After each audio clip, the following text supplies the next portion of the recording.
பசிக்குது. இவ வேற அரிசி மாவு அரைச்சி வச்சுட்டு டெய்லி தோசையாக ஊற்றிக்கிட்டு இருக்கா. சரி போயிட்டு சப்பாத்தி மாவு வாங்கிட்டு வந்து கொடுப்போம். A few moments later.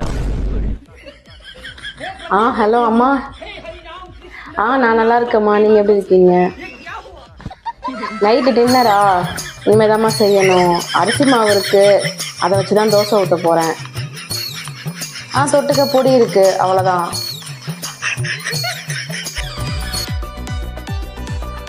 Sasi, chapati மாவு வாங்கிட்டு வந்திருக்கேன், இதை வச்சு டின்னர் பண்ணு. அரிசி மாவு தான் நிறையா இருக்கு, இந்த மனுஷன் இதை வேற எதுக்கு வாங்கிட்டு வந்தாருன்னு தெரியல. சரி ஓகே, இதை வச்சு நம்ம கோதுமை தோசை ஊற்றிட வேண்டியது தான்.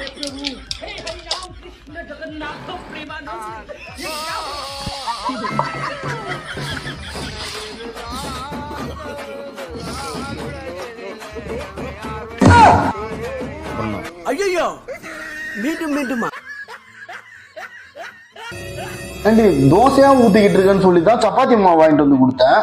இப்ப கோதுமை மாவு வச்சு கோதுமை தோசை ஊத்திக்கிட்டு இருக்க. இவங்கெல்லாம்